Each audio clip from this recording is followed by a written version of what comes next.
Abrirmos a palavra de Deus no texto para nossa meditação nesta manhã, eu gostaria de compartilhar com os irmãos e irmãs uma boa notícia que o Eliel me deu esses dias. Ele disse que no site da igreja, não me pergunte como é que ele fez isso, eu não entendo nada dessas coisas, mas ele disse que no site da igreja dá para observar que nós já tivemos mais de 700 acessos àquelas séries que nós estávamos pregando no livro de Atos. 700 é alguma coisa, não me lembro de alguma coisa lá, do que era, mas você deve se lembrar. E isso é uma bênção, sabermos que de repente outras pessoas estão se beneficiando do trabalho, do ministério da nossa igreja. Eu gostaria de motivar você a fazer isso, a orar por isso em primeiro lugar, depois compartilhar com algumas outras pessoas, seus amigos, parentes, dizer, olha, visite o site da igreja, lá você vai encontrar a mensagem em formato de vídeo.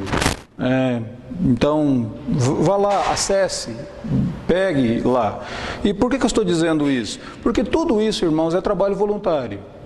Por exemplo, o Janes vem aqui, ele filma, isso é trabalho voluntário, ele não recebeu nenhum cargo por isso e nós não estamos pagando nada para ele para fazer isso. É trabalho voluntário. O Eliel está lá editando os vídeos também, colocando, disponibilizando lá, isso é trabalho voluntário. Então eu peço a você que também utilize dessa atitude voluntária sua, falando para pessoas, olha, vá lá, visite o site da nossa igreja, tem alguns recursos lá que poderiam ajudar você na sua vida espiritual, tá bom? Então, é nesse sentido. Abramos a palavra de Deus, no primeiro livro de Reis, capítulo de número 19. Primeiro livro de Reis, capítulo de número 19, nós leremos do versículo de número 1 ao versículo de número 18.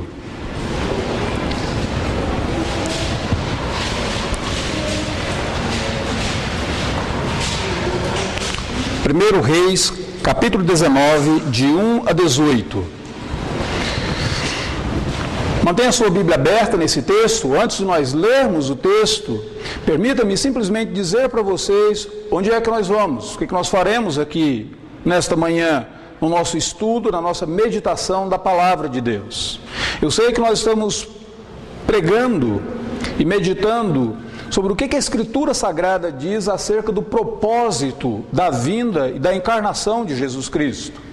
No domingo passado, nós observamos aquele versículo na carta de 1 João que diz que o Filho de Deus se manifestou para destruir as obras do diabo. E nós fomos lá no livro de Gênesis, capítulo 3, e procuramos refletir e meditar sobre quais são as obras do diabo na sociedade humana. Hoje eu gostaria de lembrar vocês de uma oração que Zacarias, o pai de João Batista, fez acerca do nascimento de Jesus.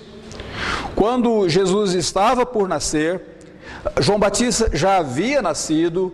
Zacarias, o pai dele, que havia estado mudo durante toda a gravidez de Isabel, a sua esposa, no momento que João Batista nasceu, ele começou a falar, e uma das primeiras coisas que ele fez foi cantar, e ele cantou, proclamou um salmo, um hino de louvor ao Senhor Deus. E naquele cântico de Zacarias, ele diz assim: graças à entranhável misericórdia do nosso Deus, pelo qual visitará o sol nascente, ou nos visitará o sol nascente das alturas, para alumiar os que jazem nas trevas e na sombra da morte, e dirigir os nossos pés pelo caminho da paz. Zacarias estava dizendo que o nascimento do Senhor Jesus Cristo seria a grande visitação de Deus a todos nós, para alumiar os que estão nas trevas e para redimir aqueles que estão à sombra da morte, daqueles que se encontram desesperados, daqueles que se encontram entristecidos e abatidos. O texto de 1 Reis, capítulo 19, é uma demonstração bem clara para mim e para você de como o Senhor Deus nos visita para redimir a nossa alma abatida. Eu gostaria que você observasse nesse texto, porque ele fala sobre o profeta Elias. Em um momento na vida do profeta Elias em que ele está desanimado, ele está abatido, contristado, e ele tem esse encontro com o Senhor Deus, e aquele encontro com Deus é para ele uma visitação do Poderoso, do Altíssimo, para redimir sua alma, redimir o seu coração. Diz assim o texto da palavra de Deus, então, em 1 Reis 19, até o versículo 18.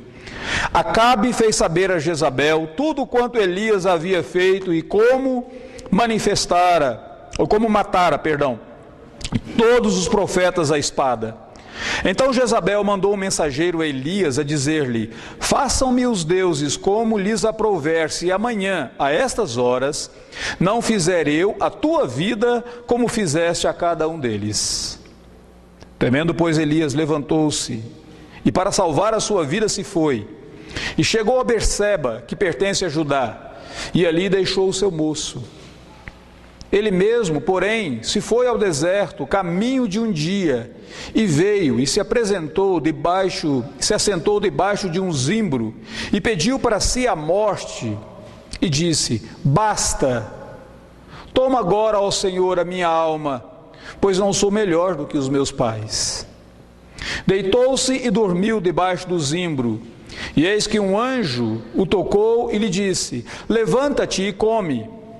Olhou ele e viu, junto à cabeceira, um pão cozido sobre as pedras em brasa e uma botija de água. Comeu, bebeu e tornou a dormir. Voltou segunda vez o anjo do Senhor, tocou-lhe e disse: levanta-te e come, porque o caminho te será sobremodo longo. Levantou-se, pois, e comeu e bebeu, e com a força daquela comida caminhou 40 dias e 40 noites até Horebe, o monte de Deus. Ali entrou numa caverna, onde passou a noite, e eis que veio a palavra do Senhor e lhe disse: que fazes aqui, Elias? Ele respondeu: tenho sido zeloso pelo Senhor, Deus dos exércitos, porque os filhos de Israel deixaram a tua aliança, derribaram os teus altares e mataram os teus profetas à espada, e eu fiquei só, e procuram tirar minha vida. Disse-lhe Deus: sai e põe-te nesse monte perante o Senhor. Eis que passava o Senhor, e um grande e forte vento fendia os montes, despedaçava as rochas diante do Senhor, porém o Senhor não estava no vento. Depois do vento, um terremoto, mas o Senhor não estava no terremoto. Depois do terremoto, um fogo, mas o Senhor não estava no fogo. E depois do fogo, um cicio tranquilo e suave. Ouvindo Elias, envolveu o rosto no seu manto e saindo, pôs-se à entrada da caverna. Eis que lhe veio uma voz e lhe disse: que fazes aqui, Elias? Ele respondeu: tenho sido zeloso em extremo pelo Senhor, Deus dos exércitos, porque os filhos de Israel deixaram a tua aliança, derribaram os teus altares, mataram os teus profetas à espada, e eu fiquei só, e procuram tirar minha vida. Disse-lhe o Senhor: vai, volta ao teu caminho para o deserto de Damasco, e em chegando lá, unge a Azael rei sobre a Síria. A Jeú, filho de Ninzi, ungirás rei sobre Israel, e também Eliseu, filho de Safate, de Abel-Meolá, ungirás profeta em teu lugar. Quem escapar à espada de Azael, Jeú matará, e quem escapar à espada de Jeú, Eliseu matará. Também conservei em Israel 7.000, todos os joelhos que não se dobraram a Baal, e toda a boca que não o beijou. Nós vivemos em uma época onde existe um grande interesse por assuntos espirituais, um grande interesse pela espiritualidade.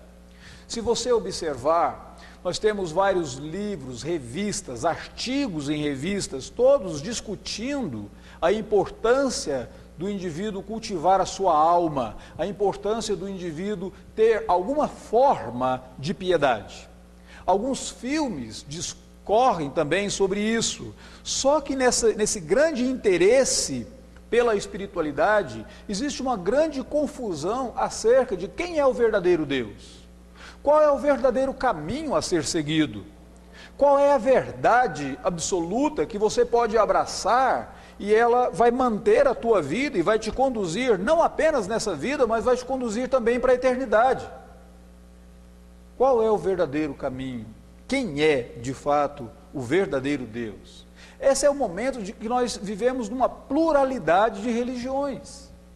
Então nós temos não apenas religiões cristãs, mas nós temos também religiões orientais, nós temos também o islamismo, temos várias outras formas de religiões e agora até mesmo a religião de Hollywood, na qual o indivíduo procura encontrar ou adorar o Deus que, de acordo com a proposta, está dentro dele. Quem é o verdadeiro Deus? Quem é o verdadeiro caminho? E as pessoas ficam confusas a esse respeito. Nessa confusão religiosa, também incertezas pessoais. Foi num contexto semelhante ao nosso que Elias viveu. Elias era um profeta do norte de Israel. E ele ministrou em uma época em que Acabe e Jezabel reinavam sobre Israel. Acabe e Jezabel haviam instituído a adoração ao deus Baal, um deus totalmente estranho, onde as pessoas adoravam a esse Deus, em uma verdadeira orgia religiosa ali, porque Baal era considerado o Deus da fertilidade, e a adoração ao Deus Baal, de alguma maneira, estava relacionada, conectada à prática sexual promíscua das pessoas. Aquela adoração se tornou tão popular em Israel que as pessoas que antes adoravam a Deus derribaram os altares dedicados ao Senhor Deus. Quando um profeta de Deus se levantava para condenar aquela atitude religiosa das pessoas, eles matavam aquele profeta do Senhor Deus. E as pessoas estavam confusas agora, sem saber quem era o verdadeiro Deus a quem elas haveriam de adorar. Acabe e Jezabel, eles haviam agido de uma maneira violenta, matando os servos de Deus. E Elias fala isso no texto que nós acabamos de ler. E quando alguém se levantava contra Baal, o próprio poder agora, poder do reinado, né, os reis se levantavam contra aquela pessoa, e eles se levantaram contra Elias. Por que eles se levantaram contra Elias? Porque lá no capítulo 18, Elias havia proposto para todo o povo um confronto religioso. Elias chegou com a seguinte proposta, ele diz: olha, até quando vocês vão ficar confusos, indecisos acerca de qual Deus vocês devem adorar? Vamos fazer o seguinte, nós vamos clamar a Deus, e o Deus que responder, esse é o verdadeiro Deus. Fantástica essa expressão, não é? Seria mais ou menos assim: o Deus que responde orações, esse é o verdadeiro Deus. E as pessoas começaram, então, alguns clamavam a Baal, e nada de Baal responder. Elias foi, inclusive, começou a zombar deles, dizendo: olha, gritem mais alto, falem mais alto, talvez ele não esteja ouvindo, quem sabe ele está de férias, ou atendendo algumas das suas necessidades. Então gritem mais alto. Nenhuma resposta de Baal.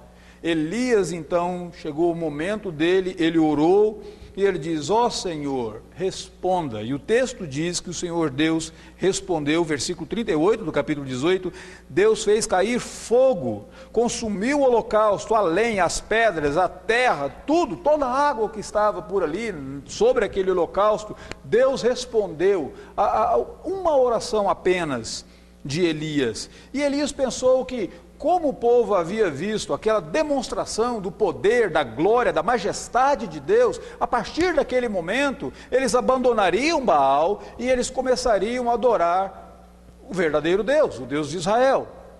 Então Elias correu para a capital daquele reino, ele correu para Jezreel, que era a capital daquele reino, a cidade que era a capital daquele reino.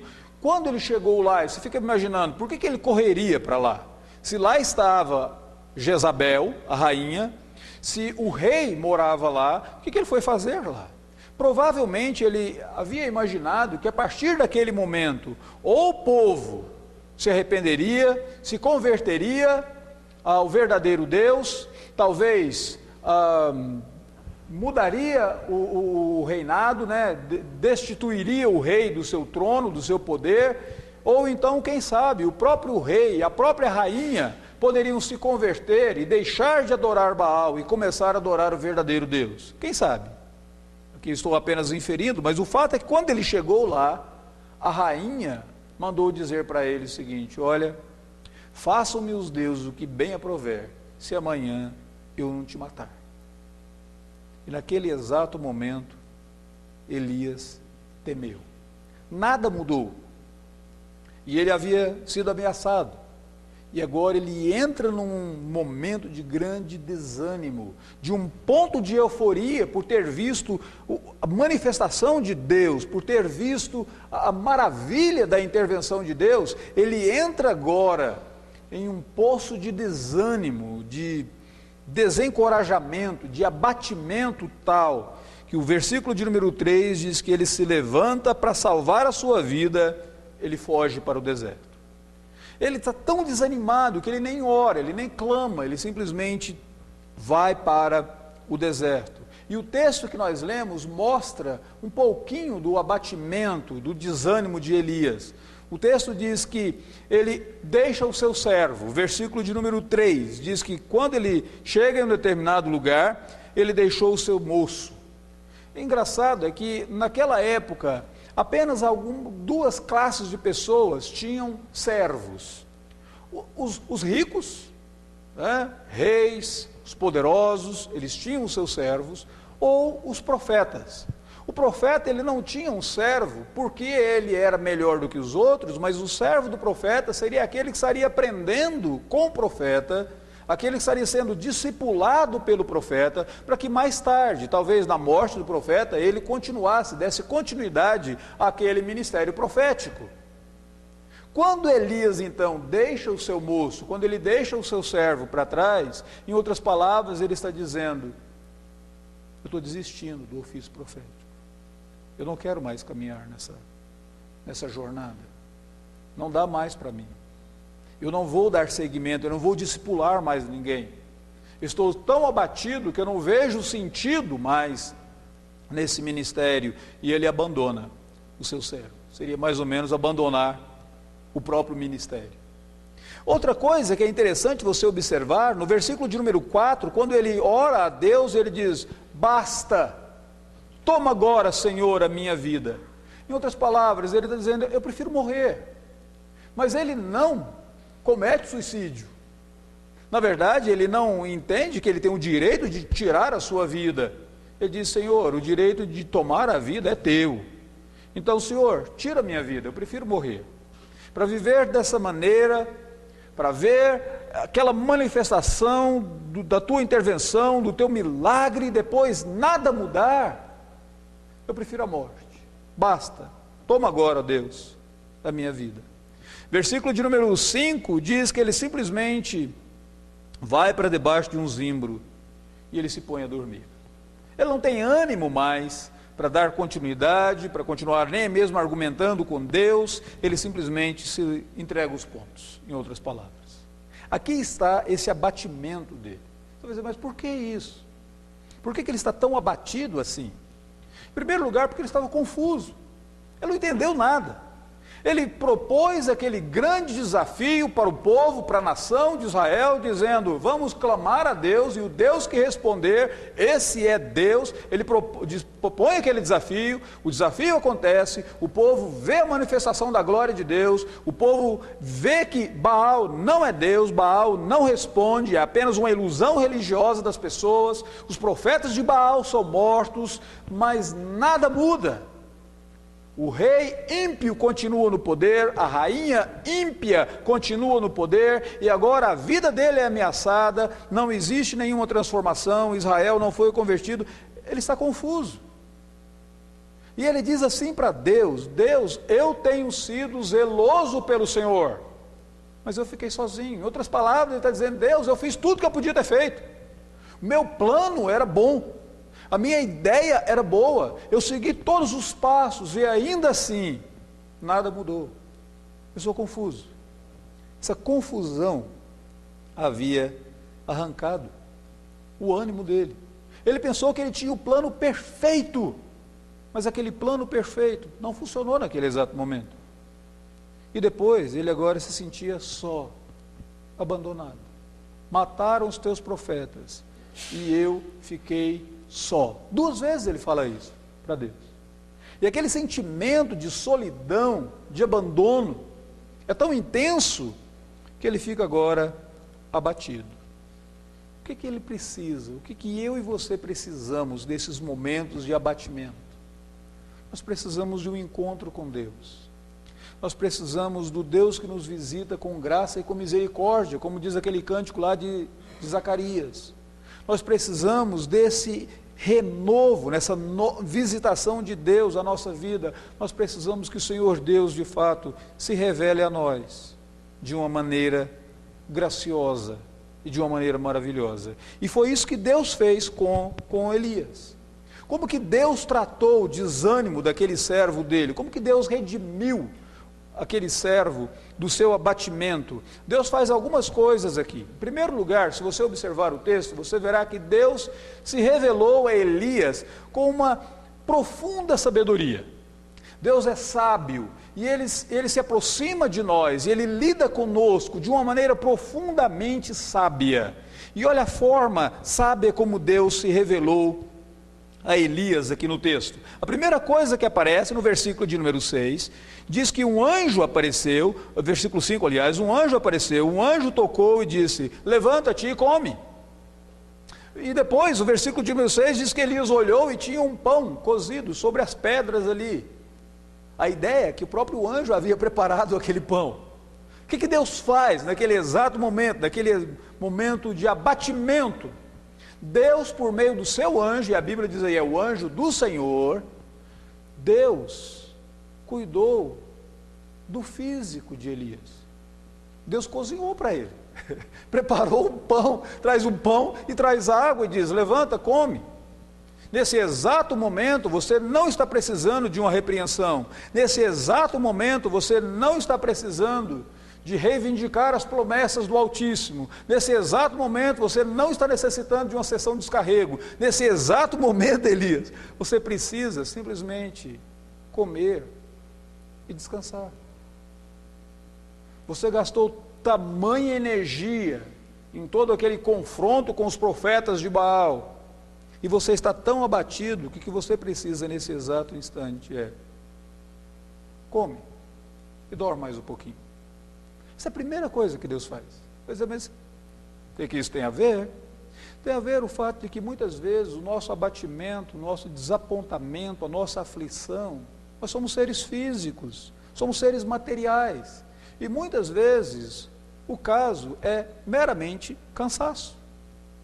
Descansa, dá um tempo, desliga um pouquinho, tenta relaxar, seria mais ou menos isso. Deus concluiu que naquele exato momento, o que Elias precisava? Café e cama. Era essa a prescrição para Elias. A primeira coisa que Deus faz. Depois o Senhor Deus, por meio do anjo dele, vem também e volta e diz para ele, olha, coma porque a tua caminhada será longa. E Elias vai para o Monte Horebe. Quando ele chega lá, uma voz lhe vem e diz, que fazes aqui, Elias? E Elias agora fala. O que Deus, em segundo lugar, como é que Deus manifestou a sua sabedoria para com Elias? Primeiro ele entendeu que Elias precisava de descanso físico, agora ele entendeu que Elias precisava ser ouvido. O que você tem a dizer? Diga para mim, conta, o que está dentro do seu coração? Fala comigo. E ele vira e diz assim, Senhor, eu tenho sido zeloso pelo Senhor, Deus dos exércitos, os filhos de Israel deixaram a tua aliança, derribaram os teus altares, mataram os teus profetas. Elias revela a sua confusão e o seu desapontamento com o próprio Deus, com tudo o que havia acontecido, e Deus simplesmente escuta. Em outras palavras, naquele exato momento, Deus estava deixando bem claro, Elias, eu entendo que você tem uma natureza física, eu entendo que você tem uma natureza emocional, algumas vezes você precisa de descanso, e outras vezes você só precisa falar. E eu estou disposto a ouvir. Então, fale. E é engraçado como que Elias fala. Quando Elias fala, ele se trai. Vocês já observaram isso. Mas no momento que ele fala, ele se vê como uma vítima. só eu fiquei, todos me abandonaram. E ele disse: Senhor, eu fiz tudo certinho, meu plano era perfeito, se o Senhor tivesse seguido o meu plano, tudo teria funcionado corretamente. Mas Deus não o repreende naquele momento, já viu isso? Deus simplesmente escuta. É como se o Senhor Deus estivesse dizendo: tudo que você precisa nesse exato momento é, fala, eu quero te ouvir. É interessante porque muitas vezes você mesmo já deve ter chegado naquele ponto que você gostaria de falar, mas quando você começa a conversar com uma pessoa, já vem logo uma repreensão. Pum! Diz: puxa vida, teria sido melhor se eu não tivesse falado nada, né? Então, eu só queria falar, posso terminar a minha frase? E Deus espera Elias agora concluir, terminar a sua frase, terminar a sua queixa. Mas em último lugar, Deus vira para Elias e diz assim: Elias, coloque-se de fora dessa caverna e venha ouvir a minha voz. E Deus agora fala com Elias no versículo de número 11. Disse-lhe Deus: sai, põe-te nesse monte perante o Senhor, você agora vai ter um encontro comigo, você vai ouvir a minha voz, você vai ter esse encontro pessoal comigo. É como se Deus estivesse dizendo: você não é apenas físico, você não é apenas um ser emocional, você é um ser espiritual, e a sua alma precisa ser curada, a sua alma precisa ser tratada. É muito importante você observar que o que Deus está fazendo aqui, Ele está expressando a sua sabedoria na maneira de lidar com o seu servo abatido. Deus compreende que o ser humano é complexo, tão complexo que ele tem aspecto físico, ele tem aspecto emocional, ele tem aspecto espiritual, ele é tão complexo, e Deus trata cada área da nossa complexidade. É claro que se você chegar para a medicina moderna hoje, você falar assim: eu estou abatido, eles vão dizer: toma remédio. Estou entristecido, toma remédio X, mude a sua dieta, faça exercícios. Ele vai tratar do seu corpo. Se você chegar para um psicólogo, você vai dizer: estou abatido, ele vai dizer: fala comigo, conta-me os seus problemas, deixe-me te ouvir, vamos lá. Se você chegar em uma igreja evangélica, você falar: estou abatido, eles vão dizer: vamos expulsar o demônio de você, né? E mais ou menos, interessante que cada parte, cada aspectozinho reduz o ser humano a apenas uma área, mas Deus não te reduz. Deus trata cada área da nossa vida na complexidade, porque Ele nos criou assim, Ele nos fez assim. Ele é aquele que nos conhece, Ele sabe o que está errado, e Ele nos trata na nossa complexidade, e assim Ele fez com Elias.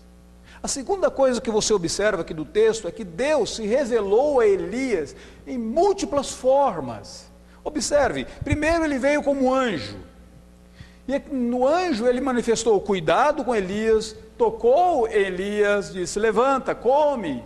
Depois, de novo, então ele manifesta-se no anjo. Depois a Bíblia diz que ele enviou um forte vento, um terremoto, um fogo, mostrando a sua glória. E por último ele se revela naquele cicio tranquilo, na sua voz. Deus se revelou de diferentes maneiras ali para Elias. E por que Deus fez isso? Porque Elias imaginou o seguinte: Deus, eu tinha o plano perfeito, se o Senhor tivesse seguido o meu plano perfeito, eu não estaria nesse problema, nessa dificuldade, nesse abatimento e desânimo que eu me encontro agora.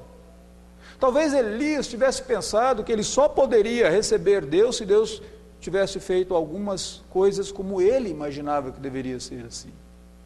É como se ele tivesse colocado Deus em uma caixa, na caixa da sua própria compreensão. Deus, eu só aceito se o Senhor vier a mim dessa e dessa maneira. E Deus se revela com Elias de 3 formas distintas, mostrando: Elias, eu não sou um Deus domesticado. Você não consegue me colocar numa caixinha. Não é porque você quer que eu faça alguma coisa que eu vou fazer o que você quer. Mas não é dessa forma.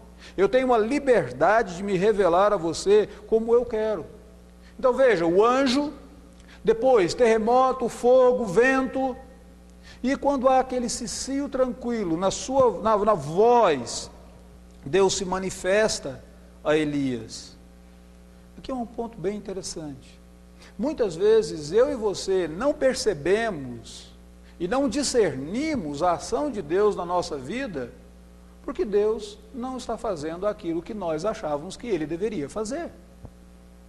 Eu não sei se vocês se lembram de um texto na Escritura Sagrada, quando os apóstolos de Jesus Cristo foram para um outro lugar no lago, e eles deixaram um barco em uma margem para Jesus pegar aquele barco e se encontrar a eles. Mas Jesus não tomou o barco, Jesus foi andando por sobre as águas e eles ficaram apavorados. Você vai dizer, mas por que eles ficaram assim? Porque eles só esperavam que Jesus aparecesse remando o barco. Às vezes eu e você só esperamos que Deus atue na nossa vida de uma determinada maneira, e quando aquilo não acontece, nós falamos, Deus não existe. Nós falamos, Deus não se importa comigo. Ou então nós falamos, Deus não é real para mim, Ele deve ser real para os outros, mas para mim não. Qual que é o problema aí? O problema não é com Deus. O problema é que você está reduzindo Deus à sua caixinha e tentando colocar Deus nessa caixa. Não se pode conter Deus em uma caixa. Ele nos surpreende. E Elias diz, Senhor, eu tenho sido zeloso para contigo. Meu plano funcionaria. Ele estava tão otimista em relação ao seu plano, e depois ele estava tão pessimista em relação à sua situação, e eu fiquei só, não tem ninguém comigo. Deus mostra para ele que ele está errado nas duas coisas. Primeiro, o plano dele não era o melhor, Deus vai ter um plano, mais tarde vai mostrar isso. E segundo, que ele não havia ficado só, Deus tinha 7.000 que não havia se prostrado. Em outras palavras, seu otimismo está errado, seu pessimismo também está errado. Pronto, está tudo errado. Vamos consertar agora a sua maneira de ver as coisas, sua maneira de pensar sobre as coisas. É como se Deus estivesse dizendo, Elias, você é mais pecador do que você imagina, seu plano está errado. E Elias, você é mais amado do que você imagina. Eu já conservei 7.000 e eu trato com você assim. Deus sempre nos surpreende. Então, quando você, no seu abatimento, na sua angústia, não estiver vendo a ação de Deus e pensar que por isso foi abandonado pelo Senhor Deus, preste bastante atenção, porque Deus nos surpreende na maneira como Ele nos visita, Ele nos surpreende na maneira como Ele intervém na nossa vida. E muitas vezes a intervenção de Deus na minha vida, na sua vida, não é segundo aquilo que nós estabelecemos para o Senhor Deus seguir. Mas Ele tem toda a liberdade de vir e fazer como Ele o quer. Mas a terceira coisa, Deus se manifestou e se revelou a Elias de uma maneira graciosa. Sabe o que Deus poderia ter feito com Elias? Ele poderia ter destruído Elias. Ok, tudo bem, você já pediu para ser a morte, vamos lá, mata você, vem outro profeta, continua, embora, já fez seu ministério, pronto, tranquilo. Já usei, já manifestei o meu poder na sua vida, pronto, vem outro e tal. Deus poderia ter trazido juízo para Elias. Sabe quando a Bíblia diz aqui que o Senhor Deus fez passar um forte vento, um terremoto, e trouxe fogo? Todos esses 3 elementos na Bíblia Sagrada são utilizados para expressar a manifestação de Deus. Não sei se você já observou isso. Por exemplo, os discípulos estavam lá no Pentecostes, e um forte vento veio sobre eles, e eles ficaram cheios do Espírito Santo de Deus, cheios da presença de Deus. O povo de Israel estava diante do Sinai, e naquele exato momento que eles estavam diante do Sinai, o que ocorreu?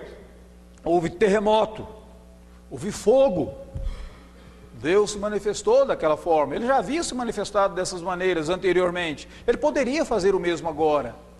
Só que muitas vezes a tempestade, o fogo, o terremoto, também na Bíblia são sinais ou são expressões de juízo de Deus.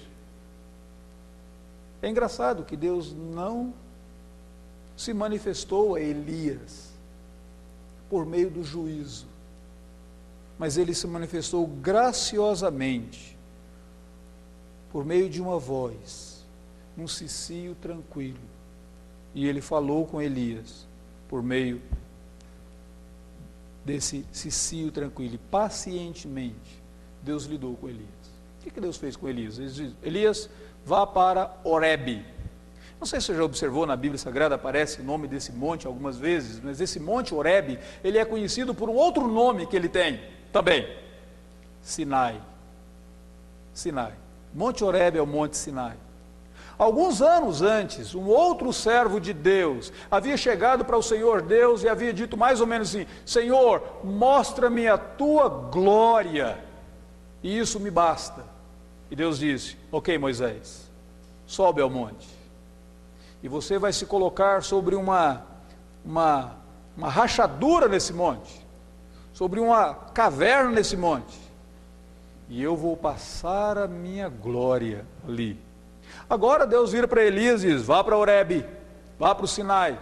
E quando Elias chega lá, o versículo de número 9 diz que ele entrou numa caverna. Não dá para dizer se foi a mesma caverna onde Moisés esteve, mas não dá para você pensar nisso. O fato é que ele entra numa caverna e ali o Senhor Deus passa a sua glória diante de Elias, e depois, em um cicio tranquilo, Deus chama Elias e Deus fala com Elias. O que Deus fala para Elias? Em primeiro lugar, Deus vira para ele e diz assim: Elias, teu ministério não acabou. Eu não desisti de você, ainda que você tenha desistido de mim, ainda que você tenha deixado o seu moço, ainda que você tenha ficado tão confuso, ainda que você tenha imaginado que eu não intervenho da maneira como você quer. O texto diz assim, no versículo de número 15: volta o teu caminho para o deserto de Damasco. Elias, ainda existe um ministério para você, eu ainda tenho trabalho para você. E dessa maneira graciosa que o Senhor Deus se revelou a ele, Deus disse: eu não desisti de você.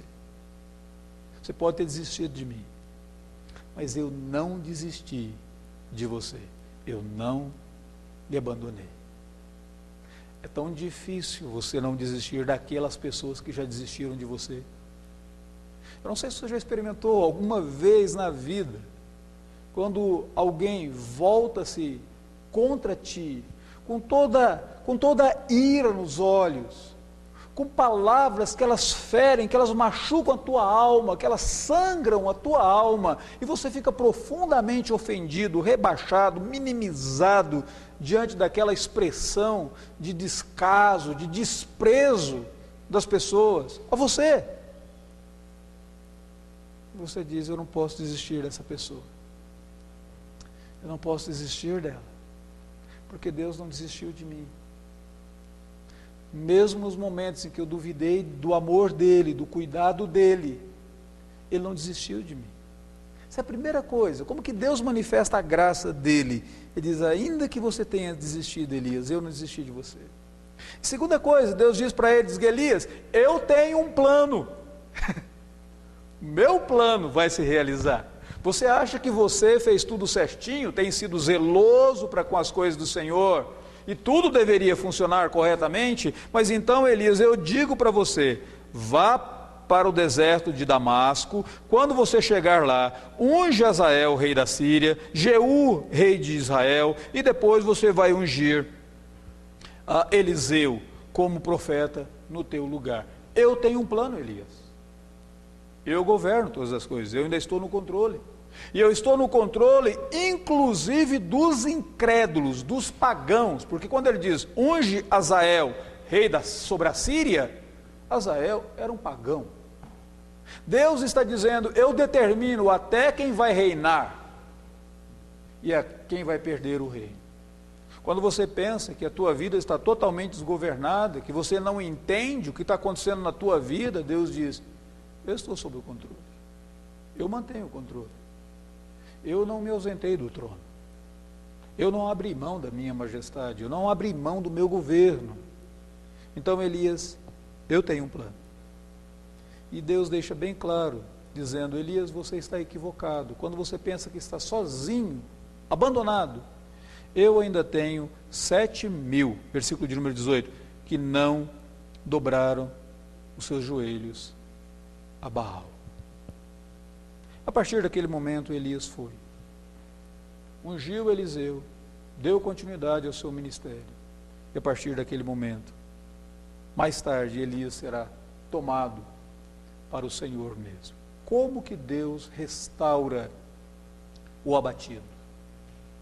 Deus nos visita na nossa angústia, com profunda sabedoria, e de múltiplas formas, mas sempre com uma mensagem, com uma palavra de graça a nós.